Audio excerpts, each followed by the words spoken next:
Well, hello, this is Ben Connor. I'm going to come to you today to talk about our PLS 510 project, crop type and cure time, their effects on moisture in baleage. So I was able to get a lot of this data from Dr. Henning, decipher through it, and come up with some observations on my end.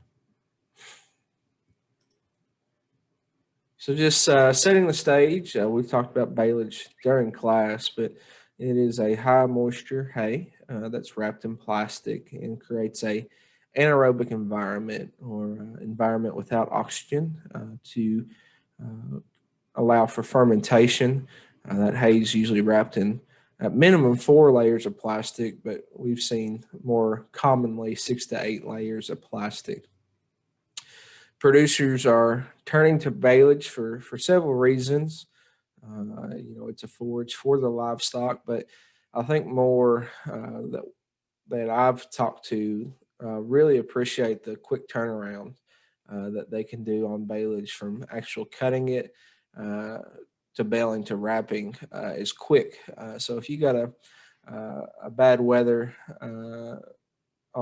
coming, you have a short turnaround to get that crop stored and safe and ready to go. So I think time management is a big portion of it.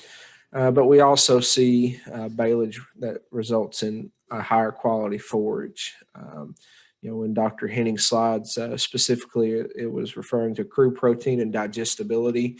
When you cut forage at a wet state and wrap it at a wet state, those two um, indicators usually stay higher quality than compared to dry hay. Uh, when we're talking about storage, baleage experiences less dry matter loss versus dry hay that is stored. Our ideal moisture content for baleage is 40 to 60%. The higher moisture provides a better ensiling environment, but does create a greater risk for botulism. We do see a lot of lower moisture baleage that doesn't get good fermentation, but allows for safe storage of that forage. Um, Personally, talking with people that produce baleage, seeing that drier um, baleage is really just an indicator of trying to avoid botulism in many cases because of its detrimental effects on livestock. So the goals of this study is to observe moisture content in relation to curing time, and then we're able to separate by crop type and observe differences and similarities. So those crop types were grass, legume, small grain, warm season grass, and mixes. A little background on the data that we're using. There's 65 samples in this observation, this study. There were 80 total, but 15 were missing some data points such as moisture or curing time. We want to give a shout out or give a thank you to Lincoln, Shelby, Madison, Henry, and Campbell counties. That's where the samples came from. The producers were asked to fill out a survey, and then that survey really was an opportunity for us to collect data on machinery that was used, curing time, different practices, how much plastic was used, maturity of crop, and a whole gamut of information that was very interesting. I think we can still expand on that more. Samples were either analyzed by Dairy One or the Kentucky Department of Agriculture. So this is actually our all our data that is graphed here on one graph, and I know it's busy, and we're actually going to break these down so that way we can dive in deeper. But wanted to point out what we're looking at here. The green line is going to be your curing time. So as little as 3 hours, a lot of 24s, a lot of 48s, but all the way up to 75 hours of cure time. So that will be your green line. And then our blue bars here indicate moisture. So as little as a 16% moisture reading all the way up to about 73%, and everything in between, as you can see. But we're going to dive in and break this down a little further. So here's our grasses. Most of our grasses actually stayed within a 24-hour window. We did have one that went to 48 hours, but I'm going to pull up our ideal moisture content, which was 40 to 60%. And as you can see here, uh, I tend to see more of a drier forage. I think, we look at these two orchard grass. This is orchard fescue. These would tend to be outliers in my opinion, but uh, you know, looks like grasses tend to be on the drier side. This one was a 48-hour window, but still at 48% or so. So that's our grasses that we're looking at. These are our legumes. So here's our 40 to 60% as well. Window, they as well stayed on the drier side. So, 42 here, maybe the most 45, and still 24, 30 hours, 48 hours, and we're on the drier side on our legumes, which the one clover sample and the rest were alfalfa samples. So very interesting here to see. Granted, those two didn't really have much data. This one had 5. I think the other one had, let's see here, there was about 7 within it. Here's our small grain. So we obviously get a lot more small grain samples, which was very, very helpful. Here's our 40% and then our 60% line.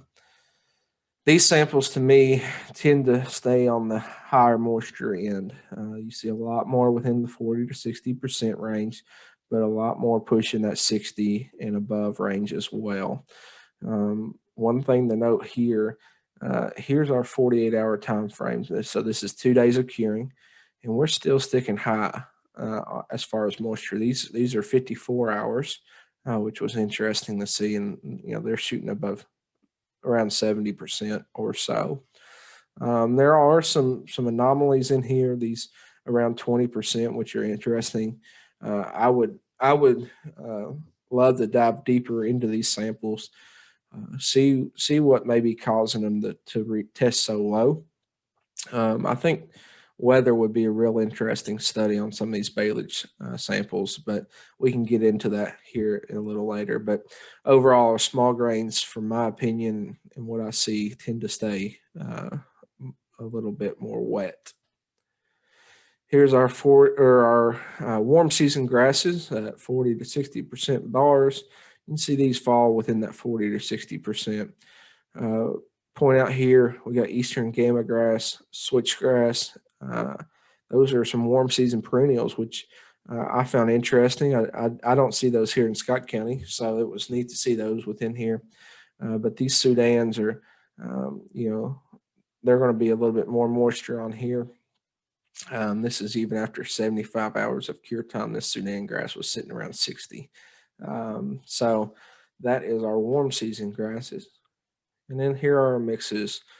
They tend to stay, from what I've seen, pretty well in between their 60% moisture content range, 40 to 60% moisture range. And even out here at 48%, several are hovering around 50, even pushing 60 here on our alfalfa orchard grass haylage. These are all 24-hour ones, and they're pushing the 60 mark as well. So interesting to see. Just making observations here within this data that we received. So my takeaways from looking through this data, I tend to see that our warm season and small grain crops will hold more moisture over our curing times. Is that related to curing time? Is it related to maturity level? Is it related to weather? I think that still can be argued or discussed. Grasses and legumes dry down quicker during curing times. Like I said, not as much data on these two that I would like to see and really make strong points on them, but from what I've seen, they dry down quicker. have a quicker cure time. But as mentioned throughout, I think there's several factors that we can still look at to get a bigger picture. Maturity of crop. Are we cutting the crop at a good maturity, at the appropriate maturity, or are we cutting it, whenever it's fully headed out and very stemmy and stalky? When are we cutting this crop? Weather, I think, plays a big role in it. A lot of these small grains are going to be cut, in springtime. So it may not be as hot, may not be as dry. So does that have something to play into some things that we see? A April day, middle of April day is going to be a whole lot different than the middle of July. So weather could be something to look into, as well as curing techniques. Are people tedding this haylage? Are they letting more airflow through it and sun hit it? How wide is their swath? I think a majority that were in this study had wide swaths. Um, what happens if we close that swath up? Does that hold more moisture? One would think it would. So I think there's several things that we can look into deeper. But I appreciate looking, through this data. Like I said, these are just my takeaways from what I've seen. And thank you guys for hanging in there with me, and I look forward to watching everybody else present their topics.